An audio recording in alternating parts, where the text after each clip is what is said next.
Now at DSW, iconic styles and fresh trends. This is how you level up your sneaker game.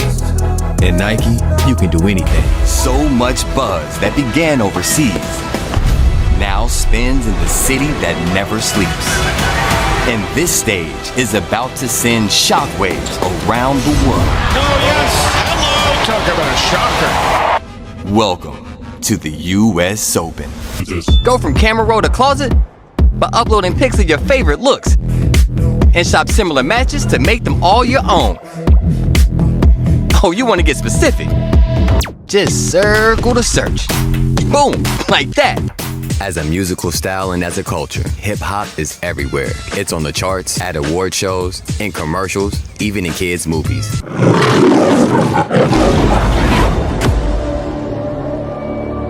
They didn't skimp on manpower.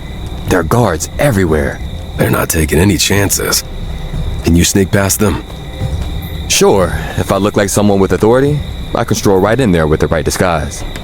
This is Houston, one of the most diverse cities in the country. A city that's used to the spotlight, where the locals know how to have a good time. Some people call us Bayou City, Space City, H-Town. We call it home. Groot, we've sort of got a situation with Thanos. Is Gamora around? I am Groot! I am Groot! Was that a yes or a no? A great time to become a Bronco. Attend Fayetteville State University's Fall Open House on October 12th beginning at 10 a.m. Check out our NC Promise $500 per semester in-state tuition.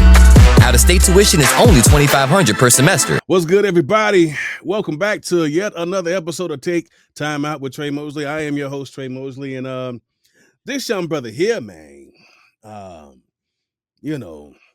yes, he does voiceover. That's why he's on the show. But the boy can spit a little bit. You know what I'm saying? He doing music. You know what I mean? He one of them dudes.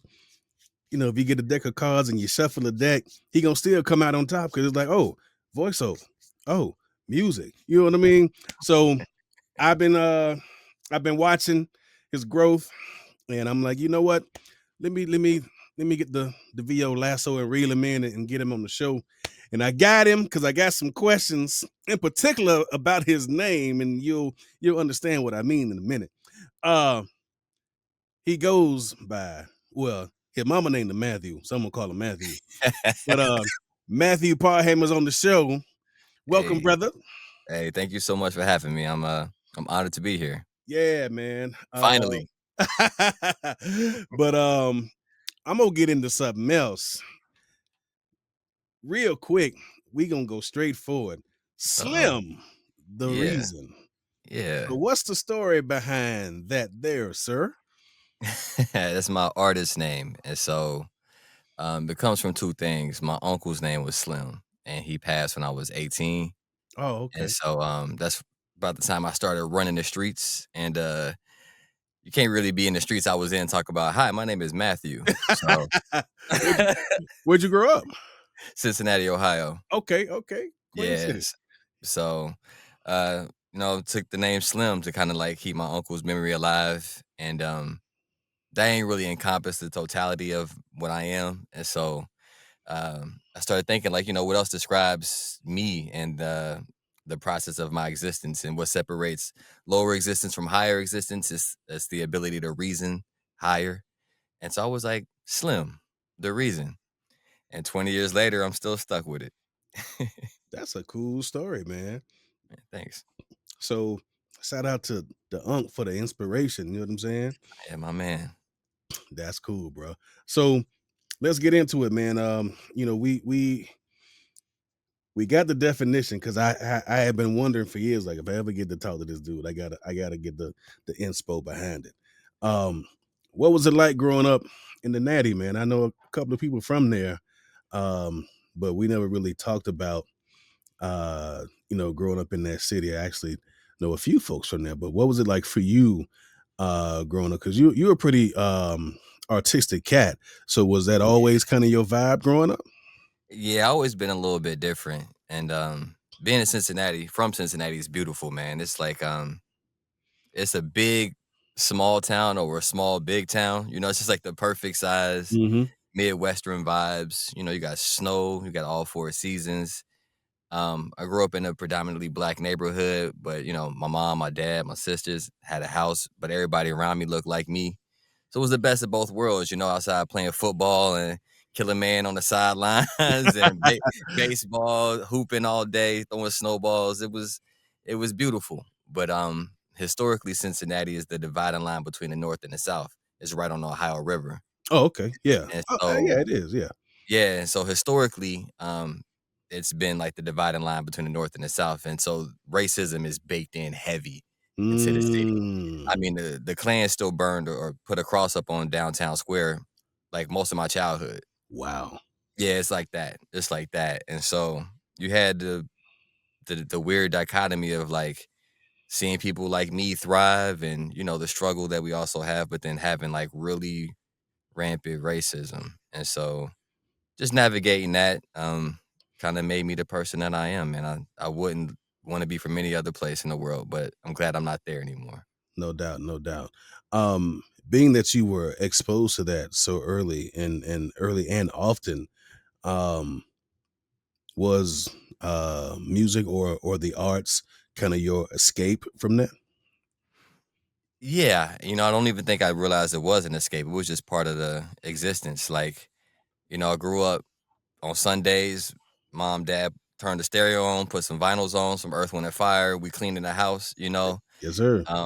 Mom and dad always like they love to have parties, and so, I grew up hearing Tower of Power and Stevie and Bob and, just good music. And I always just absorbed that.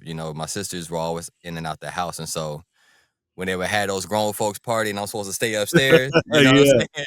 They down Mhm. there drinking and playing cards and everything. I sneak down and sit on the steps and listen to the music and the conversations and just absorb it, man. Isley Brothers are from Cincinnati, Yes, sir. Boosie Collins from Cincinnati, and Yep. so, just good music all around, and so I always absorbed it, and I think being from the Midwest, it slows down in the wintertime. Mhm. Like, you get snowed in for real, and you gotta sit there and really be with yourself, and I think I just dove into books and video games and cartoons, and I kinda gravitated to that side of the world as opposed to just, like, anything else. So, Yeah, yeah, it definitely was, like, my port in the storm for sure. I feel you on that. Yeah, my cousins are from Cleveland, and I remember, I'm from Florida, baby. It's hot. And my Yeah. and my first time hopping on the jet, going to chill with them, this was like 1990, and I get off the plane, it's like 10 degrees, and Yeah. I'm like, "Hell is this?" The hell is this? Yes, What it what gets real cold. what do you mean it's 10? Is it gonna go to 11? Like, No. what's going on, yo? And it was Christmas time, and, I just remember, for a Southern kid who wasn't really exposed to that, I still remember the day, um, and my cousin, Dot, rest her soul, she could burn. If you ever seen the movie The Color Purple, and the first day that Celie in the kitchen and they do that montage where everything is just cooking, that was Dot. It was Mm, grits in the pot cooking. She had a bowl full of eggs already scrambled. The mm. sausage was here, the ham was here. I'm like, who are you people? Food aside, what fascinated me, I'm staring at the window, and all of a sudden, I'm Mhm. like, it's about to snow. Yeah. She's like, you ain't seen nothing yet. Come back in 10 minutes. And then Right. in 10 minutes, I'm like, I don't see y'all car now. Like, Mhm. you know, I've been through hurricanes, tornadoes. That's wind and rain and mass destruction. But just to see the snow fall, I don't know, it was something beautiful about it. Again, you're talking to a teenage Trey was like, oh shit, snow. This is all right. Yeah. This is It's cool. it's beautiful, man. It's like I remember waking up and like, you have a snow day on school. Like you wake up and everything is just covered in snow and everything's just whited out. It's got a peaceful beauty to it. It's magic. I love being from the Midwest, man. I can't imagine dealing with some hurricanes and tornadoes. That I miss me with that shit. Yeah, that was the first time in my life I had ever saw or seen blue lightning. Oh, yeah, the real stuff. Yeah, Yeah, yeah. because so my mom and my neighbors, we had the shutters, we boarded up our windows, but one of the pieces of wood had a pinhole in it. And I'm looking outside, and I don't know what the end of the world looked like, but it sure looked like it that day. It's something like that. 1992, Yeah. Hurricane Andrew. And I'm Mhm. seeing stuff flying by, the lightning is crashing. I'm like, did that lightning just turn blue?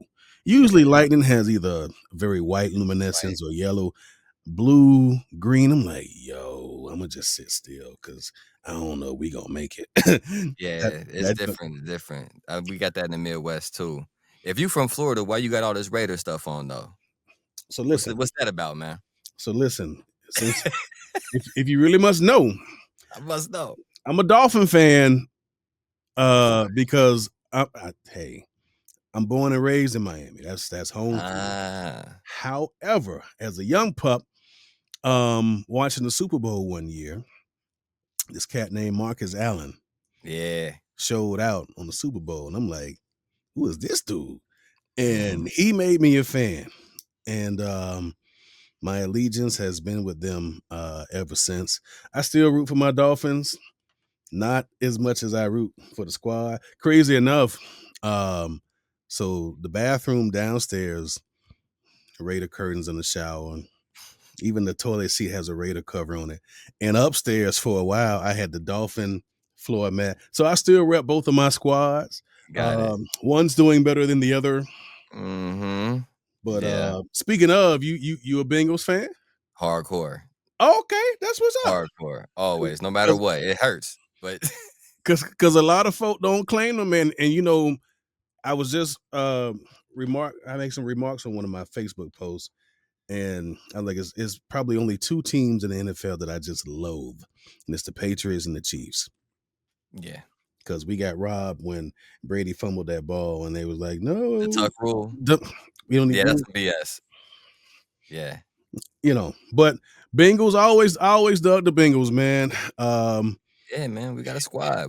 We got a squad. It's been ups and downs. They sucked for decades, but I mean, I remember going to games with my dad. You know what I mean? Like that's my team. That's my childhood. So we finally got a little squad now, but I think my quarterback just went down, so we done for this year. And see, you grew up in the Carson Palmer era, so Man, I was doing the David Klingler and John Kitna. oh, Yeah, yeah, Jeff Blake. Like I was back there with it. Like hey, Blake was that dude. Kitna Jeff was Blake was the alright. man. Yeah, straight Hitler up. and Blake, and then y'all had Rudy Johnson, Yeah, um, Rudy. Corey was a Corey Dillon. yeah, Yeah, yeah. He went yeah, to the Patriots and balled though. yeah, he did. Yeah, Corey was I mean, that dude. But eventually, we are gonna talk about voiceover. I promise you. yeah, But yeah. We went straight to sports and yeah, weather, like welcome to the Fantasy Football Podcast. But slash weather report yes, sir, yes, sir. But yeah, switching gears though, we'll get on that football tip later. for But sure. so like you said, y'all was vibing to music. You had a good family element. When did you start to take those passions and say, let me do something with this? When, if there was any type of bug that bit you and said, you know what, I got all this energy. I'm feeling some things. Maybe I want to put pen to paper. Maybe I want to, act. Like, when did the passion start to build up in you? Man, that's a great question. Um, if I could pinpoint like a single moment, it was my sixth or seventh grade teacher. He I just wrote a book report, and I remember book reports like so like I am a teacher's son. Of course, I know book oh you reports. oof, oh yeah, you definitely remember. Yeah, Uh, but nah, man, I remember having a book report due, and I waited to the last minute watching the Bengals and all that stuff. It was due the next day, and I sat down and I just cranked it out, Sunday night, and got in trouble for waiting that long. But of the course. teacher, read it the next day. Like, he stopped the class and read my book report and told the class, like, "This is writing. This is what you're supposed to be like." And I realized, like, wait a second, I kinda just finessed that. Like, you know Yeah. what I mean? Like, and he talked to me after class, was like, "This was very well written. Like, you have a different caliber of writing." And so it was my teacher recognized it in me. And then, my mom and dad, they also write. Mom writes her thoughts and dad writes poetry. Okay. And so it kind of was like instilled in me earlier, but I realized then like I might have something. And so I just started writing. And the more I shared it, the more it was received well. And that kind of just snowballed into me writing poems. And then that snowballed into hip hop. And then that opened up everything else. Now, when you started doing your poetry, were you doing like spoken word, or were you going out to venues and reciting stuff? Yeah. Yeah. I was going out to venues, the Greenwich in Cincinnati, little coffee shops in College Hill. And like as a teenager, was doing stuff, entering little competitions and summer programs and stuff, just really, uh, like school competitions, just really whatever I could to kinda have an outlet for it. I didn't know where to go, and there wasn't, like, the internet like it is now to where you can platform yourself, and so it was just finding whatever little open mic I could find and really going after it. And, my uncle on my mom's side, he's a musician, so he would take me to the studio with him, and Oh, that's what's up. I would kinda see him play drums and guitar and record and kinda see that there's another level of artistry that you can get to. Yeah. So, yeah, I just went out and started sharing. I wasn't good early on, like, I mean, I was hot dog water when I first started, but, like, eventually, like, the repetition kicked in and the gift started to ignite and, started to get good eventually. That's cool. And sometimes it doesn't happen right away, and I don't feel like it's supposed to. You know, you don't put a seed in the ground and come back tomorrow and you got an apple tree. You know what I Right. mean? You got to nurture it. You got to water it. You got to make sure it's getting enough sunlight or not too much, depending on what foliage you trying to grow. Mhm. Growth is a process. Nothing grows overnight. Success doesn't grow overnight. If you got money in the bank, that don't grow overnight. Right. But if you cultivate it and you tend to it and you give it the care, then you slowly start to see the fruit starting to grow, the tree starting to bear fruit. So that Yeah. that goes to my next question. See how I did that? Nice segue. Yes, sir. Yes, sir. I've been doing this for a minute. I'm As you does this. I'm nice with it. You know what I'm saying? But so when did you start to see fruit grow? Once you put the time in and you cultivated your craft and you're like, you know what, I'm pretty nice with this. Let me see where I can go with it. Like when did that change, that shift happen for you? Yeah, I think, like you were saying, time takes time, and I think the best thing for artistry is experience, Hmm. and I think I just had to grow a little bit.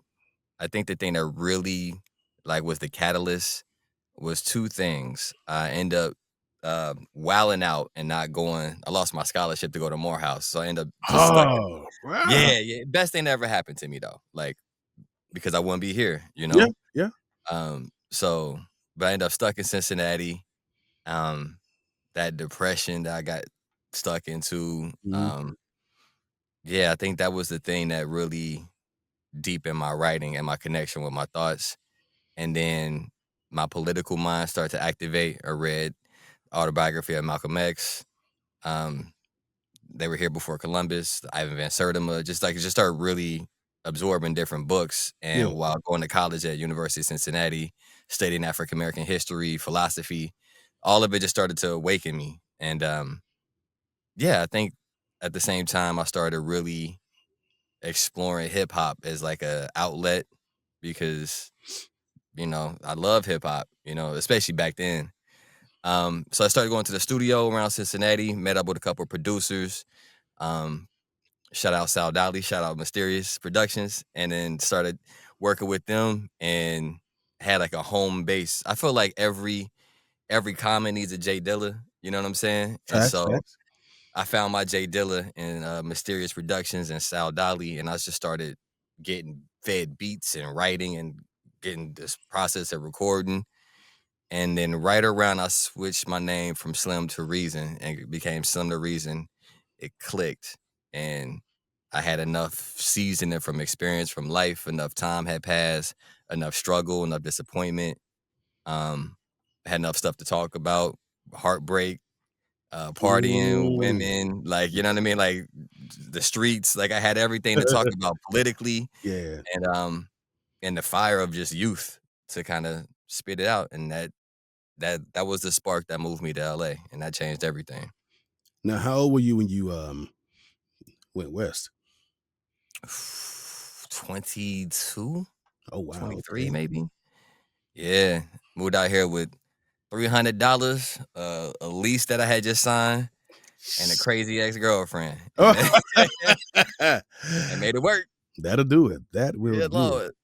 Man. What was the experience like? Because, when you're and I think about my own experience because I being in the South thinking, okay, this can't be life. I gotta go explore and do something else. I went Mhm. north. I went to New York. Uh, And between living in the New York, New Jersey tri-state area, and then, I planted my flag for a while in DC. mm, Um, and I left at 20. I was like, yeah, I'm out. yeah. Got up there, my sister and my brother-in-law allowed me to stay there. We had our head bumps, and I'm like, all right, I gotta flex. And my Mhm, homeboy was in DC because he had just graduated from Howard. He was like, bruh, we all up here because a lot of the cats I went to high school with, Howard was like the destination. If it wasn't Morehouse, it was gonna be Howard. They like, mhm. bruh, I say, I ain't got no money, man. Ain't got nowhere to stay. They was like, dude, just Come so. bring your ass. So I flew up there. Actually, I take that back. I did not fly. I will not embellish. I caught the Greyhound, boss. Ooh, the struggle bus, Yes, literally. sir. Yes, sir. Ooh. Caught that G-Hound to DC. My boy came to Union Station and picked me up, and it was dope because he said I took the rest of the day off, man. So Mm, let's go by the crib because he was staying with his girl, so his apartment was empty. He's like, wow. I'm rarely here, so it's like, okay, that's blessing number one. He was like, whatever's in here is yours because you know she got me over there. Don't worry about rent. It's real cheap because what it was, his homeboy's dad, it was their brownstone.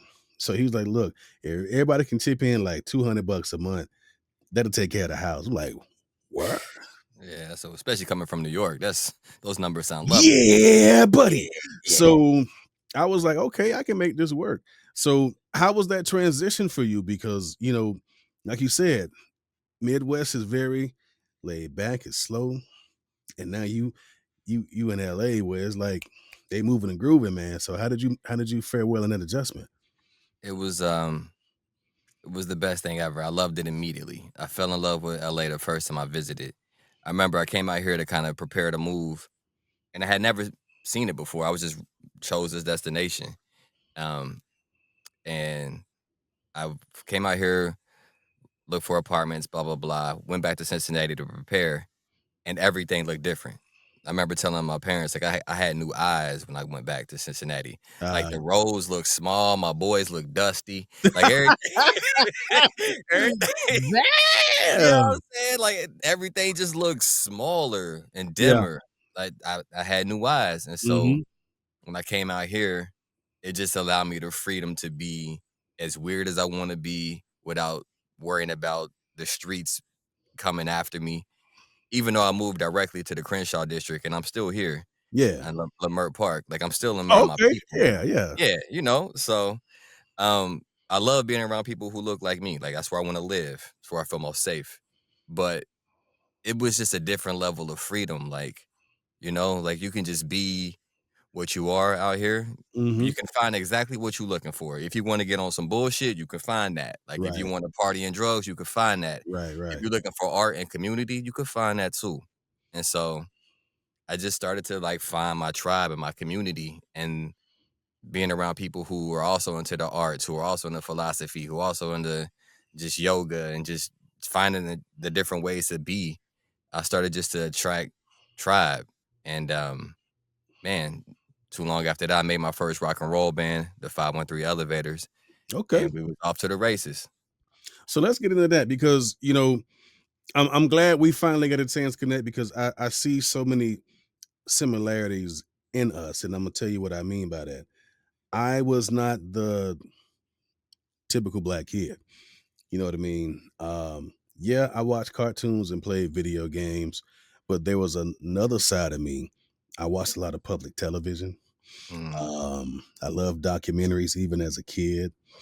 Um, like you were saying, you formed a rock band.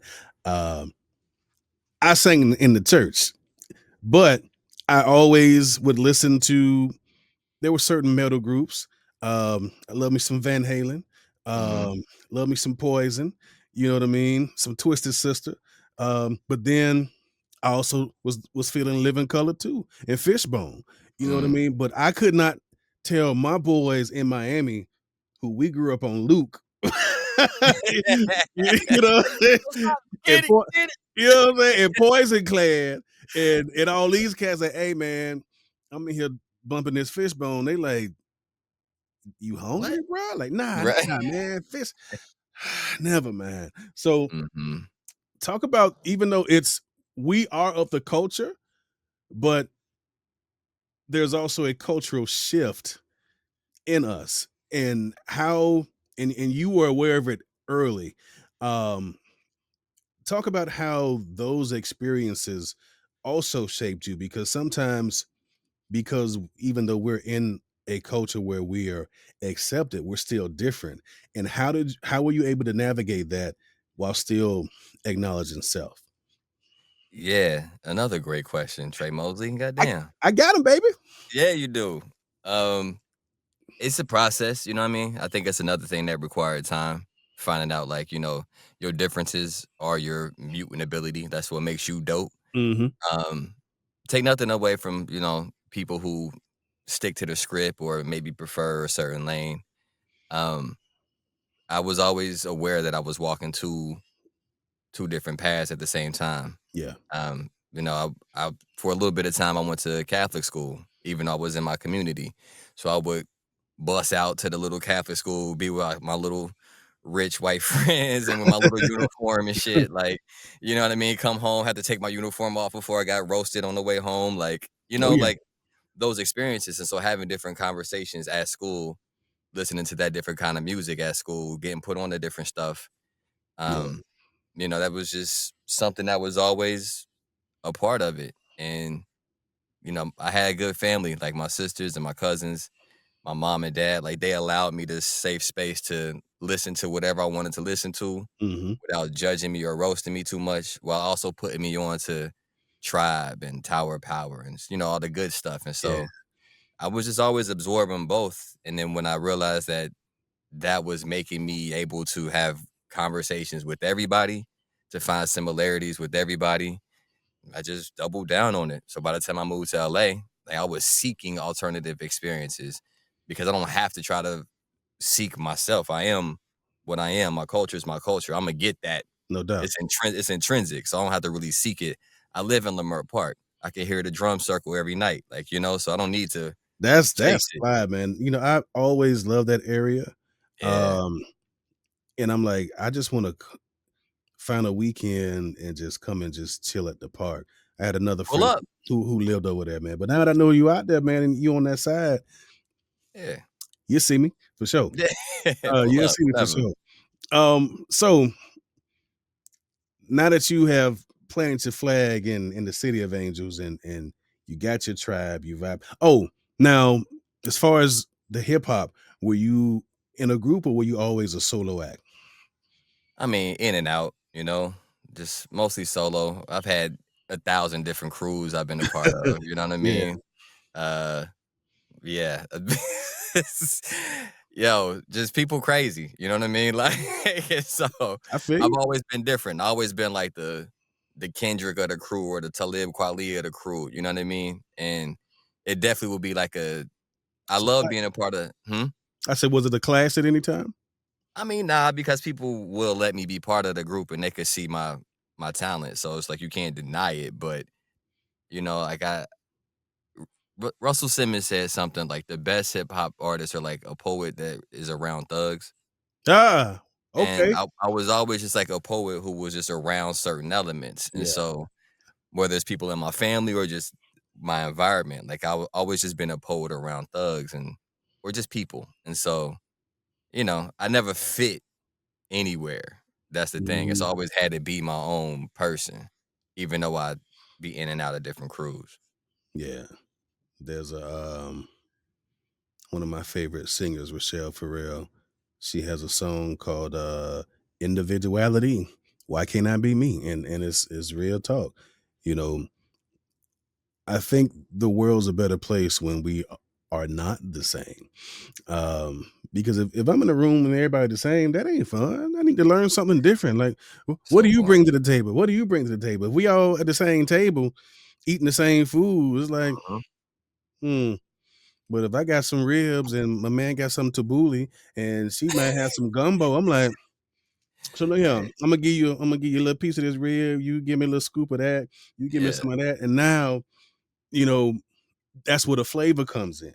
it's the So spice of life, man, diversity. yeah, so I feel that we need more of that. There are powers out there that are doing their damnedest to instill Mhm. more division, but we need to have more unity. But Yeah, man, we can get on that, and that'll be a whole nother it's a show. whole nother episode. So now let's finally get into the get in. This little thing we do called voiceover. Yeah. How were you introduced to that, and what gave you the insight, or what was instilled in you that said, you know this? Now here's a lane I haven't been down, but I'm gonna see what's what. And then when did that hit you? Like, okay, I'm kind of nice with this too. I'm gonna add this, put this in the toolbox. Yeah, I say voiceover was like the summation or like the amalgamation of all the other stuff that came before me.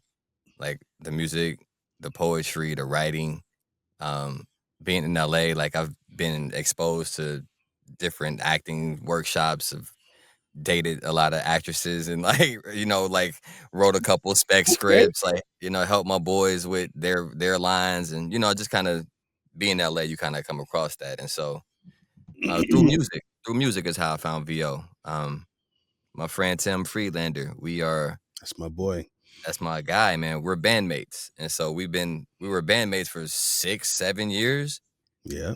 In the Urban Renewal Project. Shout out to URP. Yes, sir. Shout out URP, baby. Album dropping soon. October. Uh, I saw. yeah, I yeah. told you I be watching, Okay, bro. okay. Tre Mosley. I be Uh, watching. yeah, man. So through the band, like I knew Tim did VO. I had been to VO parties with him. It just never was a real thing, Yeah. and so I went to Tim's studio to record some music with the band. It's right when COVID restrictions were loosening up, and Yeah. the Okay. whole band was late except for me because I stayed the closest to his Yeah. studio. And I went there, and he had just finished up some stuff, and I literally sat on a piece of copy and pulled it out and was like, "What's this voiceover shit you always talking about? You do?" And Yeah. I started to read the script, like blah blah blah blah. And Tim stopped, looked at me, and said, "You don't suck." That's Tim. And yeah, yeah, straight up, real talk. And I was like, "For real?" He was like, "Yeah, that was actually good. Read this one." So I just read it again, and he was like, "You should do this, and if you coach with this person, this person, this person, you'll be really good." So I just started coaching. I just started coaching with people, Malik Berger, and I just started asking people questions, started doing my research. I wanted to be a voiceactor.com, read that whole site, I went sent through everybody everything. there. I sent Yeah. everybody there. And nobody does the work to actually read it and come back with questions. But Facts. I was intrigued, so I read it all, came back with questions, and he was just like, "Oh shit, like you read that?" And yeah, man, next thing I know, within 3 months, I had booked my first gig on Voice 123, Nice. and I was off to the races after that. That was the first time I hit the booth, read a poem for like a church, and walked out and got like $400. And for like that, I was addicted. I was just like, "Oh, hold on, I'm nice with this. I wasn't. I wasn't as nice as I thought I was, but I got the bug, man. I fell in love with voiceover, and then, 3 months after that, I had been 6 months in, and that's when he started Nava, and I had been booking. I'm new, I'm hungry, I'm black, like, I got a different vibe than everybody who white and been doing it for 15, 20 years. Yep. So he was just like, "Yo, your perspective is really valuable. You're the only non-union person. Would you join the board and give us your perspective?" And then from there, just Nava took off and my career took off. I started booking more and more, and it was just changed everything. Now talk about that because I know the majority of um VO work, especially in LA, is mostly uh union. Did you find that being a non-union actor, were were there any roadblocks or obstacles that you had to go through, or was it fairly like, yeah, I'm non-union, but they cool and they like, hey, we know you non-union, but we got this work. Did you find any difficulty? Man, hell yeah. So much bullshit. But I mean, the weird part about it is that 70%, 80% of the voiceover industry is actually non-union. Hmm. So there's so much work out there that is non-union. The thing that really rubbed me the wrong way is that people think there's a talent discrepancy. If you're not union, then you must not be talented. Right. That's the thing that pissed me off because, I know some people who are in a union who aren't that nice with it. They just got put on or got lucky and got danced in a commercial one time. Now they in a union, but now they switched to voiceover. So now they, what I Yep. mean, it's supposed to be of caliber and they're Yep. not. Yep. Yep. So, Speak on um, it. yeah, nah, it's some BS with that. So I felt I had to prove myself as I should, but it was different. And I had to squabble up from Voice 123 and the pay to play sites. Like I really had to get it out the mud. And so, yeah, man, it's difficult, but it's a necessary process. And you have to just start somewhere. And I'm Yep. not too arrogant to think that I need to come in. My first thing needs to be a AAA video game. I'm cool getting it how I need to get it. And so that's what I did, man. From just voice 123, little $100, $200 jobs, just start stacking them up until they added up into something bigger. Hey, that's how I did it, man. I remember the first, and I was on Voice 123 when it had just started, like in 2009, 2010. And Mhm. I booked this ad, and the dude was like, "Yeah, I can only pay you like $150." I'm like, Run it. "Okay, your point." I'm like, Right. he like, You mean "Yeah, pay me? You're gonna pay me? the session won't be but like 5 minutes." I'm like, "So wait, I work from Mhm. 8 in the morning to 6 in the evening for 5 days, Bruh. and I can do this in a couple of minutes and get 100. Sign me up." And at that time, I had just got laid off, so I'm any coins coming my way. I'm like, "Let me get it up out you, please." Run it. So, yeah, man, you know, and pay to plays now. I'm not gonna say it's fallen off, but it's so saturated It's now. oversaturated for sure, without a doubt. Without I would agree wholeheartedly with that, especially with the AI stuff. Yeah, Had to filter all that noise out. But I mean, you have to start somewhere, and there's too many people who feel like being in the voiceover industry is, oh, I'm taking classes, I'm going to workshops, I'm getting my demos done, I'm like coaching, like, but they'll never do the work. You know what I mean? Like, and they think yes. like going to events and taking selfies with people is working. That's not the work. Let me get into that, please and thank you, sir. Let's do it. So, see, that's yeah, me and you, man, we gonna be We all right. cool, Jay. Yeah, we Yeah, yeah, cool. yeah. Um, Talk about folks who won't or don't put in their dues. They for whatever reason, and I've mentioned this often on this podcast. I guess because it just rubbed me the wrong way. I had this young sister hit me up who was Mhm. interested in voiceover. And so I said, "Well, I can help you out because anybody who knows me in this business, you ask me questions, I'm gonna try to help out because that's just the kind of cat I am." But what she said to me was just like, and she said to me, Slim, I said, what kind of video are you interested in? And she said, whichever gets me the bag. Yeah. I And mean, I was like, but it's so much more. Yes, we get yes, paid, but like, but speaking for myself, I've been doing this 16 years now. And I still feel something when my agent says, "Hey, you booked a thing." Or mhm. if I'm watching the game and my promo for NFL prime time on ESPN pop up, and I'm like, "Eh, Yeah, I that's did me. that." You know, it's That's dope. I still feel that. Um, and I think in this business, you have to love the craft. The Yeah. bread, the money will come. But Mhm. if you're doing it for the money, then you chasing money and not work. Mm, And then you're like that dog that's chasing his tail that he'll never catch it. mm. Um, and I'll be the first to admit in 2009 and 2010, because your boy was desperate for bread, I'm like, who paying what? Who paying what? Yeah. Yeah. But then when I got to a point, well, like, let me slow down, because now I'm letting the money consume me. I'm like, do you want to do this? Because it's been 3 months, you ain't booked nothing. Uh, voice 1, 2, 3. Do I need to move up to the next tier to get my opportunities? You know, I'm Mhm. going back and forth in my head, like, what should I do? And I had to ask myself that question: do you really want to do this? Not do it just because the money is great, but what do you feel when you do it? What's the Mhm. residual effect? Not monetarily, but the residual effect in here or in here. Right. Like, what do you get from it? And I had to have that heart to heart talk with myself. Like, look, if you're not loving this, then we can't do this, because Mhm. I Mhm. have poured myself into so many other things. Yeah. And then once I knew I did not love it, I had to let it go. And that's relationships, that's other jobs I've been on, Hell uh, yeah. friendships I've had, Absolutely.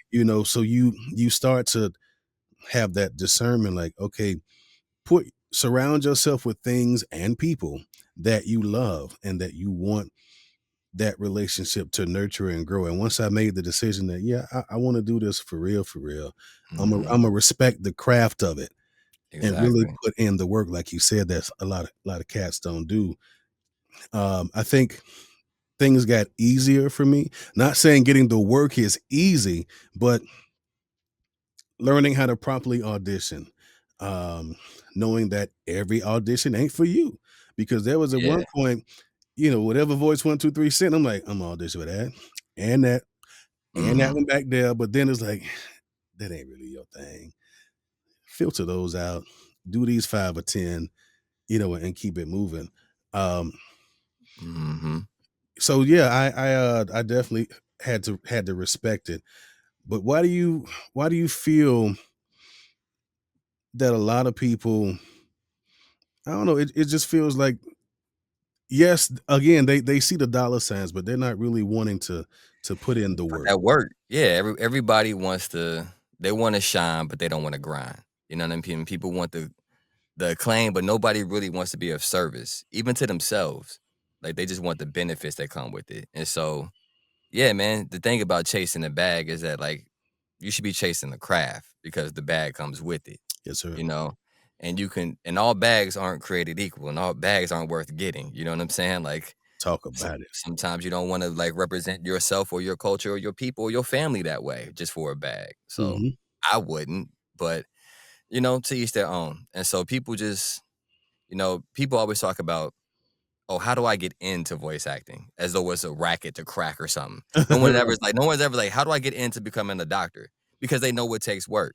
You know Yeah. what I'm saying? Like, so they just think it's something that they can do. They don't understand the art of it. And so there's that aspect of it, but then you also have people who just are career students who are like learning perpetual learning without application. Yeah. They're waiting for the stop sign to turn green. and it's like you also have to I just like that one. you gotta put the work in, like, you have to really go after it, and so that's just one thing I've always been about is just that action, like, whatever I'm doing it all the way, like, I Mhm. have an extreme Yeah, personality, and yeah. so I was talking to, my friend Yinka, like, she's like that, like, she's all in to the shit, and so, yeah, Shout out man, to Miss Ladende. Shout out. shout out Yinka Ladinde. But yeah, man, so just there's no substitute for hard work, man. Like truly, and taking selfies with people at conferences is not work. And That's see, not it. that's what I want to get into because a lot of and everyone has their methodology of how to get into voiceover. And I recall having a conversation, and there's a term or a phrase that gets into my black skin so much, and it's playing the game. Mm, Um, and I've had long debates and discussions about playing the game. Do you feel, and particularly because we are people of color, that in an industry like this, that we have to play the game in order to advance ourselves in this? yeah, nah, great question. Great question. We are only 11, 12% of this industry. So I would say we have to play the same game that we just have to play in America. Like just navigate your existence. Yeah, I don't believe in code switching. I don't believe in shucking and jiving and tap dancing. Like I think authenticity is key, and people respond to authenticity more than anything. So like you can play the game, but if people feel like you're being fake, they're not going to trust you because they need something real on this mic. right. And so there's no way to play the game in a fake way. Now, if it's true to you to network and be out there and talking and going to conferences and drinking and having fun, that's my lane. That's what I do naturally. So then I do that. Yeah, But if you're more cerebral with your approach, if you are like to do a lot of research online and cold emails and stuff like that, that's an approach too. But ultimately, I just think we need to dispel with the whole gatekeepers thing. That's why people want to play the game is because they feel as though there's gatekeepers. But I realize there's no gatekeepers because I'm the key. So how you gonna gatekeep the key? Like, so you just have to be you, and then there's no gatekeeper. I'm gonna have to put that in a lyric. Gatekeep the key. You gonna steal my words Adam, bar for bar? that'd be Word a for word. dope song. I'm just trying to be me. How you gonna gatekeep Hey, when the keep the gatekeep key. the key? You know what I'm That's saying? that's the I bar. I do it. I dabbled back in my day. I Oh, used to yeah? spit a little bit too. You make beats too, huh? So if you look behind me, brother, What's you that? see my MPK right there. Oh, okay. I'm gonna slide the camera over just slightly so as to not drop everything. But Ah. Oh, you yeah, got a little setup. yeah, I get down over there. We'll talk about that uh off the air. But Yeah, yeah. yeah, music has always been uh in me. You know, Mm. like you said, my mom, we get up, and even to this day, if I go home on a weekend and she cleaning up, she playing is either gospel on Sunday or she had this little CD. Cause I got a CD player because she still rocks. I still rock CDs, and she will play her CDs, and we clean up. Stevie Yeah, Wonder. yeah. Um, I Roy have Ayers. a What? I've seen him perform live. Ooh, lucky. So when I lived in DC, every summer, and now they gonna kill me on my DC peeps. Like, you forgot the name of the Look at you. so Embarrassing. I know, terrible. But there was this jazz thing they would have in the park. It's free, but you better be there early because it is standing room only. You can Mm, bring coolers and blanket and whatnot. And hell Angela yeah. Bofield performed there. But at the end of that thing, every year, Roy Ayers was the last person to come on. Man, him and Donald Byrd are like on my Mount Rushmore, man. Like those are my guys. Like I listen to the vinyls to this day. Like I love Roy Yeah, Ayers, I gotta. specifically Ubiquity. I'm gonna send you a picture. like right over here, I have a so here in the studio, I have a turntable. I have two turntables. One I use just for when I'm making samples, and then the other when I'm just chilling. So I got 80s soundtracks. I got jazz. Um, my Yeah. my father-in-law, um, he used to have a stereo system, and when me and Danielle got married, and I was telling him that I'm buying a stereo system because I still I buy. Man, I go to the record store. They smile when they see me. They like, Money coming in. yeah. 'Cause I walk in like I just can't get two things, and then 10 albums and $500 later, they like, see you next week, Trey. Next week. You keeping this store afloat, baby. Right. You know what I Paying mean? them So bills. yeah, so I have always had a thing for it. And I remember when we had just got married and he was coming in town because we were living in Jacksonville, Florida at the time. He was in South Carolina. And he calls like, "You home?" I'm like, "Yeah." He was like, I'll be heading your way in a minute. Meet me in the garage. I'm like, "All right, Pop, I'll be out there." I call him my paw-in-law. I say, "All right, Paul, I'll be out there." So I go out there. He opens the door, and I'm gonna show you something real quick. He gives me crates upon crates upon crates of vinyl. I got some Rick Oh, James, shit. bro. I got Blackbirds, Ah, I dude. love the Blackbirds. Streisand and Donna Summer, just to Okay, name a curveball. few. So and stuff I had never even heard of. I got 45s in drums that are this tall that I'm still cleaning off and wiping off because just vintage stuff, man. I'll show you Man, one. that's a treasure trove right there, man. That's the stuff you ain't gonna find on streaming services, or it No, can be taken down. And then how do you listen to those classic albums? one of my favorites, and you can tell it's old because the joint is falling apart. Herb Alpert, I Tijuana ain't, Flats. I ain't even hit. Yeah, bro. All Yeah, right, all right. Trey done put me on some game. yeah, man. So, yeah, music has always been uh in Same. me. So, yeah, it'll never go away. And a lot of the stuff I create now is in honor of a good friend of mine who he passed away from COVID, and he and I were in singing groups together. I would go by his crib and hop on the Triton, and we would be making beats and The stuff, man. Triton. Yes, Yeah. sir. You know, going back to when we had the I Omega DAT drive, you know what I mean? So Nope. we he said, "Nope, Sure don't. that might be before your time, bro." A little But I'm dating myself, but it's okay. But bit. they don't even use the everything now is flash drive or just Yeah. on your external. But my point is, he and I was always creating and writing and stuff. And when he passed away, um, I think it gave me, I don't know if reappreciation is a word, but we're gonna use it today. Now it is. Yeah, because it was like, man, I've known this dude, you know, 30 years and now he ain't here.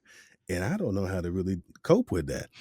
He was still producing, still writing stuff. Matter of fact, the animated series that I'm working on, one of his tracks made the show Dope. because he asked. He was like, "Yo, man, we do something." I'm like, "I said, all right, man. Name your price." He's like, "Man, we boys price Hmm. stop." And he made a track, and I'm glad he was able to hear it and see it in the sequence that it was in before he passed away. But long story short, because I had equipment in here, I just wasn't doing nothing with it. Like to my right, I got a rolling Juno that I pull out every now and then, and I Hmm. can't play piano, but I do know chord progression and how to make harmonies and stuff like that. So, you know, for them hit makers who can go in there and just I'm more like and then let the software Do a thing. quantize and get me right. So it's a process, but I do it in his honor. Yeah. Um, and plus I missed it and I didn't realize how much I missed it until one night I was just up and before I knew it, I'm like, it's 1 o'clock in the morning. I'm still up. And I'm just in here just putting Hmm. stuff together. But it's something that, you know, when you love something, it's innate. And it Yep. will drive you, it will push you, it will inspire you. Which brings me to my next question. Yeah. Um, Nice segue. yeah, music and voiceover are, I wouldn't even say distant cousins, because with music you learn time, you learn tempo. Um, you can take Yeah. those same elements and put them in the voiceover, because a 30-second promo is not going to have the same read as a 30-minute narration. Mhm. However, they both have time and tempo. Um, Mhm.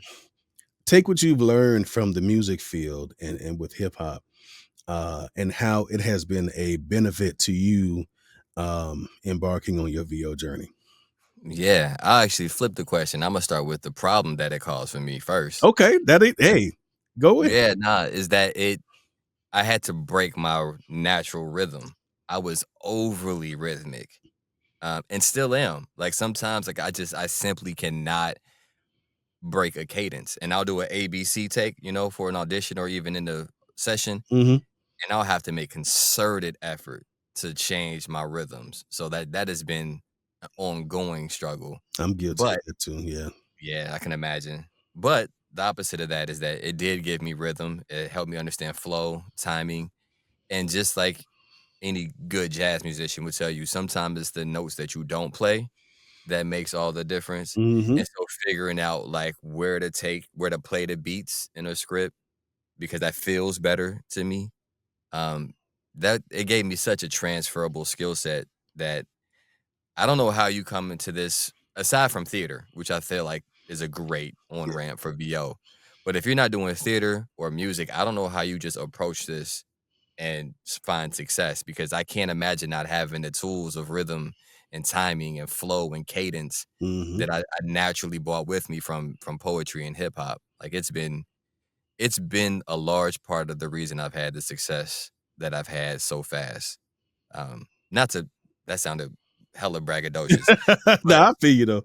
yeah, like I mean, some of the shit that I've done in the past and only 4 years is crazy to me because I look back and I'm like, I've only been doing this 4 years, man, and I don't think I would have had I wouldn't have done what I've done if I Mhm. didn't have hip hop and flow and timing. Yeah. So it's one of those things, and I had to train myself or unlearn a thing. Um, one of the OGs that was kind of my mentor, because when I first started, I would always say I'm an up and coming voice actor. He said, "Let me stop you right there. Once Mm, you have made the decision and you've put in the work, there is no up and coming. You're here.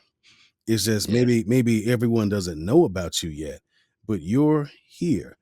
So don't say up and coming. Just when you talk to people, I'm a voice actor, because mhm, a client doesn't care if you've been doing it 1 year or 30 years. yeah, Can you make my product sing? Can you make this yeah, narration inspire or invoke something? You know, mhm.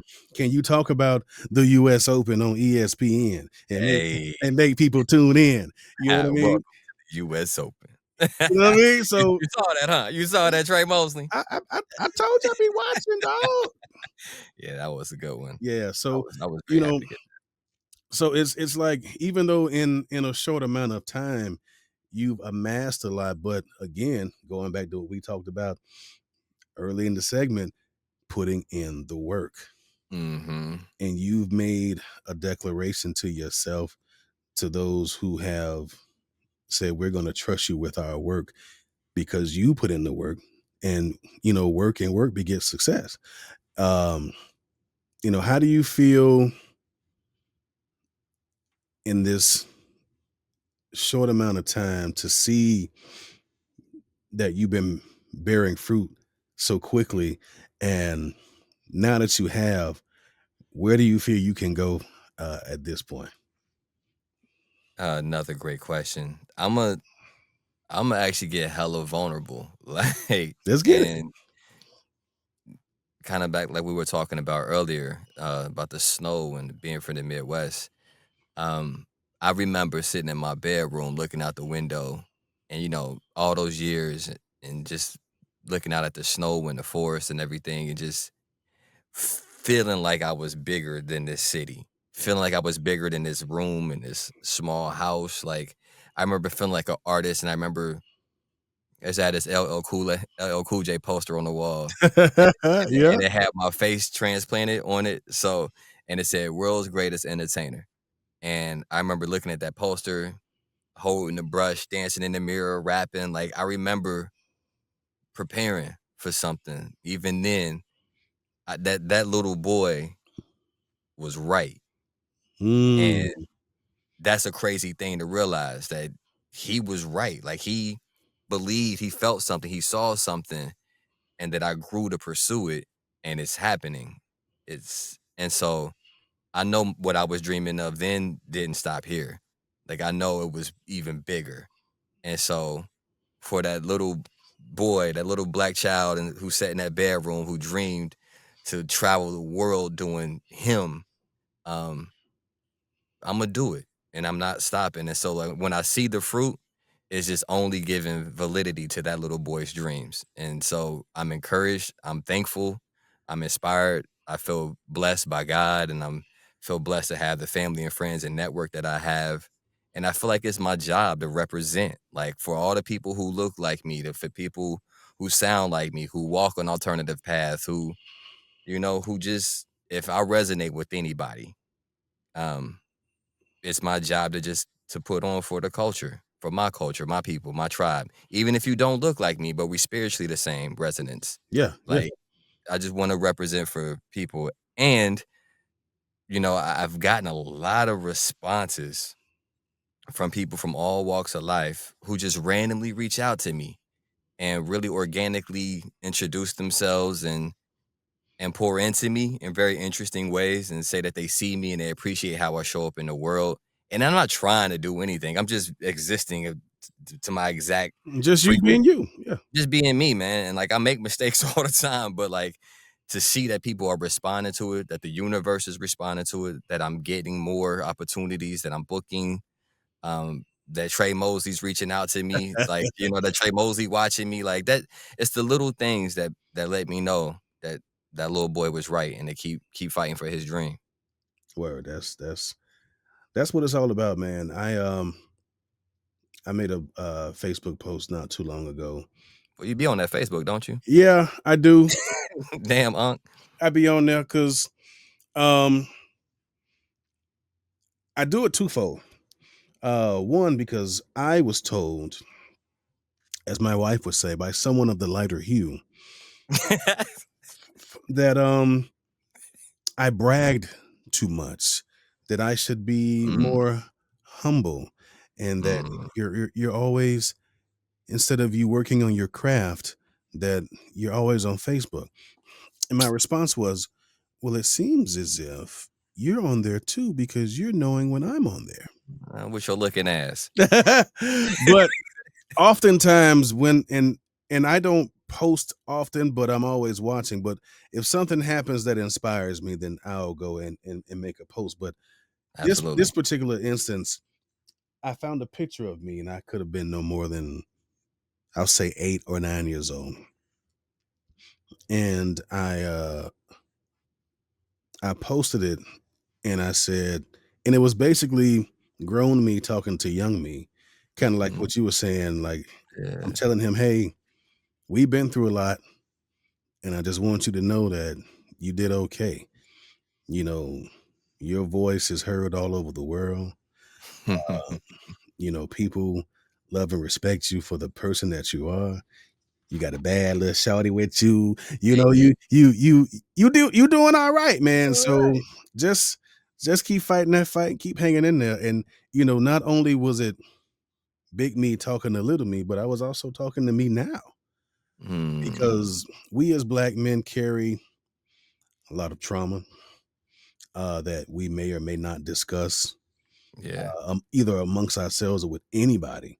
facts. So anytime we get an opportunity to kind of take a step back and, like, you know what, yeah, man, I'm doing all right, because it could have been worse.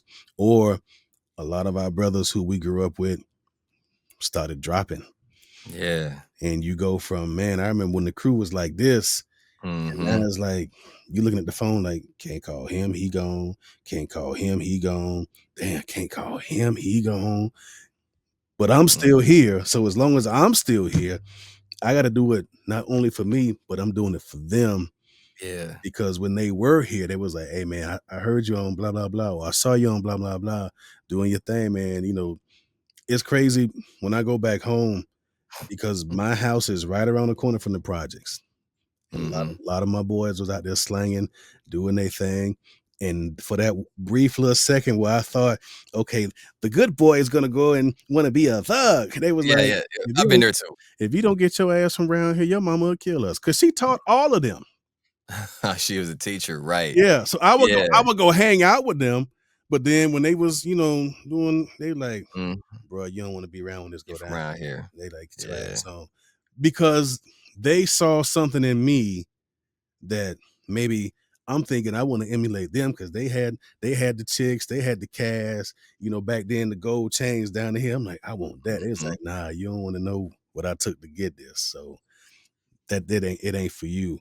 And now for them who are now they out the game and grandfathers, you know Yeah. what I mean? They like, bro, we be hearing you on so and so and so. Like, you know, the hoods, we behind you, we love you because It's a good feeling. we thought we made it because we was doing what we was doing, but like, nah, truth is, you made it, and you letting everybody else know that, yeah, a kid from Miami could do it, and he ain't have to play ball. You know what I'm saying? He didn't have to go out there and slang rocks. He didn't have to Mhm. shoot nobody up. He just took God given talent and ability and was like, let me see what I can do with this. So yeah, it's always good when your own be like, we see you. So Yeah. And I mean, you inspire not only your home, but like us, like people like me. Like you said you were watching me. I've been watching you, sir. Like, and I'm never one to force a relationship. Like I like things to organically manifest themselves. I like to earn the opportunity to speak to people. Because of my work with Nava, I've had the privilege of meeting a lot of people who I didn't even know who the hell they were when I met them, yeah. like, honestly, and therefore I treated them like they should be treated if the energy's right or wrong. But I never had a chance to run into you, but, I hear your stuff all the time. Like, you are someone I've respectfully, I don't know if this is the right way to say, but target because, like because I truly respect your work and what you do and how you show up in the world. Your spots are amazing. There's a time where like, voices like us like weren't platforms. And, you know, people are championing this white supremacist who really recently just died and was shot, and he was a wanton racist. And people are platforming this person like they're a good Christian man, Mm, and he spewed nothing but hate specifically for people who look like me and you. talk And about so when I hear you show up on TV, I get black power points. Like it. and me every time I hear you or Smack, or Gabe, like or Yinka, like or Shakina, like just to hear us being in this industry and thriving, it does my heart so much good. And just outside of your community in Miami, bro, like we proud of you too, man. Oh, appreciate that, man. You know, it's I was watching something, might have been watching the games yesterday, and 5 of the spots were either folks I knew or just I know that that's a brother doing that or that's a sister doing Mhm. it. And you go back 20 years, you wouldn't have heard as many of us on TV doing stuff. But this Taco Bell joint, um, it was a Popeye spot.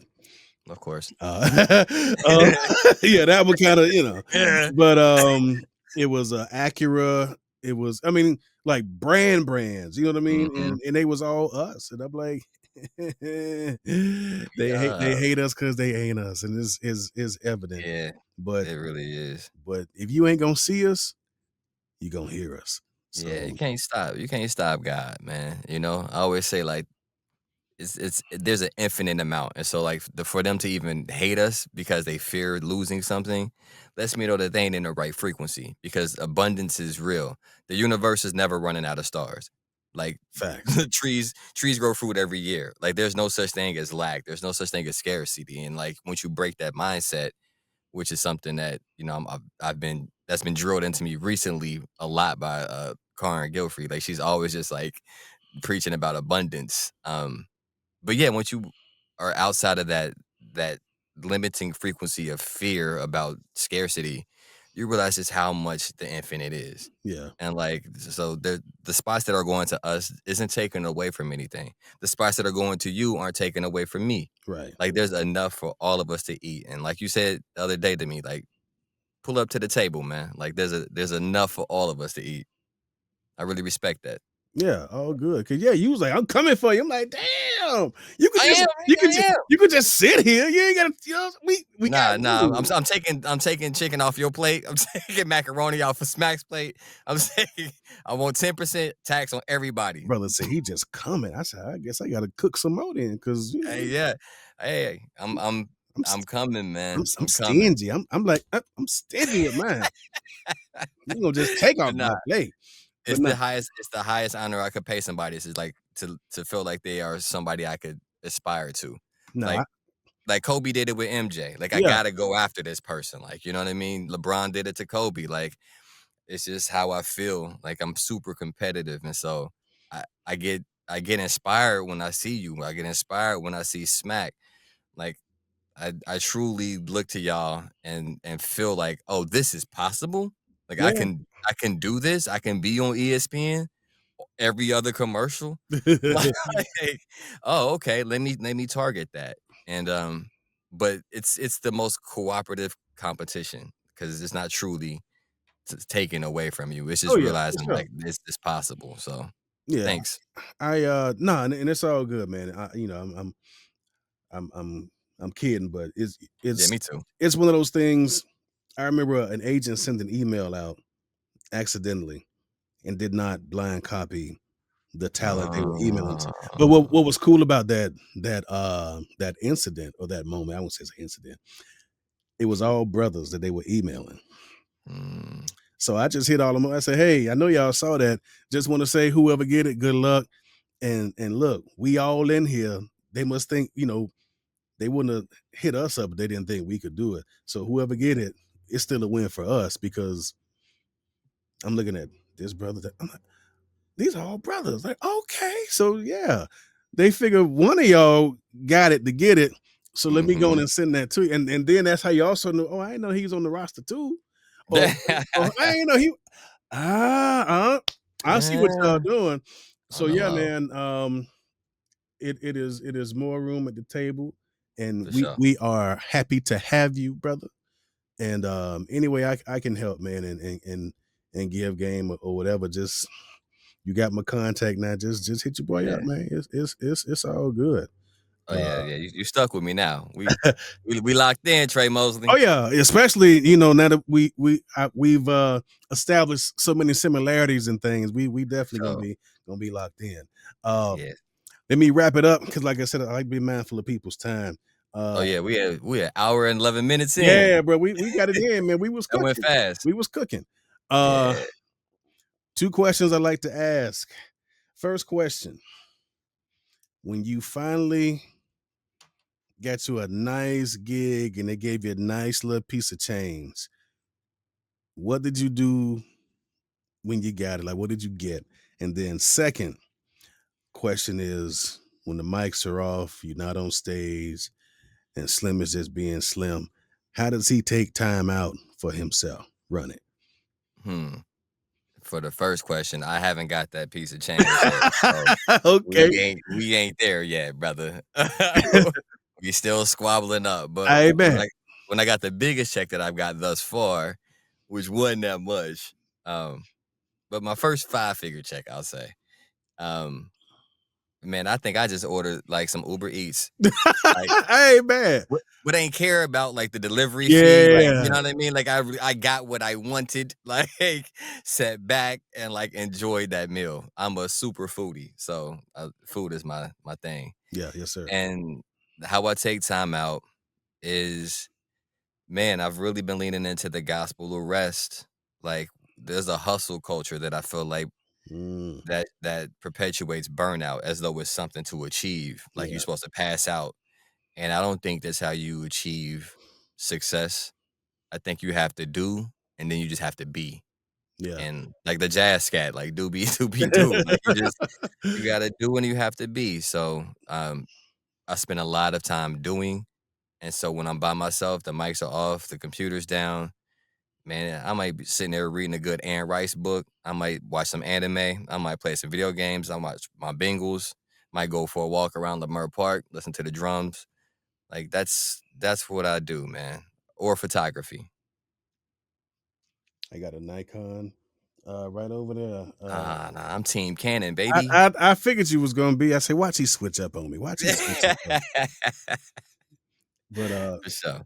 but man, this has been a pleasure to finally link up and Likewise. get to know you. Like I said, Likewise. I've been watching, but I feel like now, it's like that's my dude right there. So, bruh, Yeah. I am so glad that we got you on. Tell the folks how they can keep up with you and all things Slim. Give them your socials and all that good stuff. Yeah, you can check out my website, Matthew Parham VO. But you can mostly find me on Instagram at SlimDaReazon, SlimDaReazon. That's it, man. I ain't got. I am spent. I will let you go. All right. Uh, all right, y'all. This has been another episode of Take Time Out with Tre Mosley, and take some time out for yourself. We'll see you soon. Thanks for listening to the Take Time Out with Tre Mosley podcast, part of TMX Creative. You can find us on Apple, Spotify, iHeart, or wherever you get your podcasts. You can also find us on YouTube on the Take Time Out with Tre Mosley YouTube page. Thanks for listening, or thanks for watching. Either way, we'll see you soon.